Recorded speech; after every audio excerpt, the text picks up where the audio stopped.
ஓம் சுவாமியே சரணமையப்பா. நம்மள பல பேர் மணிமண்டபம் நினைக்கப்பட மகா யோக பீடத்தில் ஜீவசமாதியில் வீற்றிருக்கும் ஐயப்பன் எப்படி எழுந்திருக்கிறாங்கிற உண்மையை நம்மள கொஞ்சம் பேத்துக்கு தான் தெரியும். 18ஆம் படி மேல் வீற்றிருக்கும் ஸ்ரீ தர்மசாஸ்தாவை தரிசிக்க ஐயப்ப சுவாமியால் இந்த நெல்லிற்கு பால கொழுந்தல்னு பெயர் வச்சிருக்காங்க. மரபுப்படி ரன்னி குன்னக்காடு குடும்பத்தை சேர்ந்தவங்க ஐயப்ப சாமியை ஜீவசமாதியிலிருந்து மகரம் 1ஆம் தேதி எழுந்தருளி மணிமண்டபத்தில் கலசம் எழுதி மணிமண்டபத்தில் தீபம் ஏற்றி 18ஆம் படியில் நாயுடு அழைப்பார்.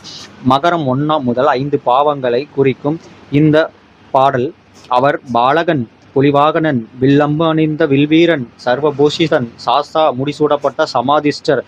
மகரம் 1 முதல் 4 வரை ஐயப்பன் ஜீவசமாதியான மணிமண்டபம் 18ஆம் படி வரை. மகரம் 5இல் சரம் கொத்தி எழுந்தருளும் ஐயனுக்கு மகர விளக்கு தீபம். உண்மையில் இந்த தீபம் ஏற்றுதல் பண்டைய காலங்களில் இருந்து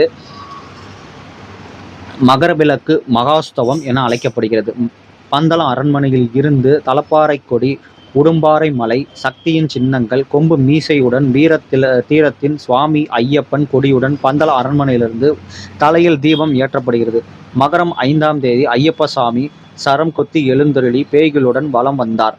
சபரிமலை திருவிழாவின் போது பக்தர்களின் வசதிக்காக சன்னிதானத்தில் இருந்து சரம் கொத்தி மலை தெய்வங்கள், அசுரர்கள் திருவுருவங்கள் புறப்படும்.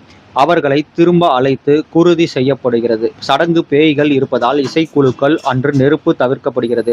இது மாளிகைபுரத்தில் காதலுக்கு அடையாளமாக மாளிகைபுரத்தம்மாவின் பிறகு சைத்தன்ய சுத்தத்திற்காக மணிமண்டபம் முன் குருதியும் செய்யப்படுகிறது. அதில் மாளிகைப்புறம் எழுந்தருளிய பின் மாளிகைப்புறத்தம்மனின் எழுநல்லுக்கு எழுதப்படும்.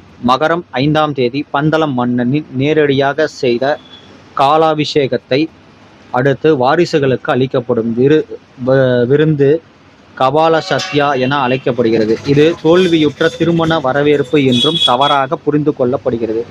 சபரிமலை சன்னிதானம் ஜீவசமாதியில் உள்ள நஷ்டிக பிரம்மச்சரிய ஐயப்ப சுவாமியின் வஸ்தாக இருப்பதால் சபரிமலை சன்னிதானத்தில் மீது இளம்பெண்கள் கட்டுப்பாட்டில் உள்ளனர்.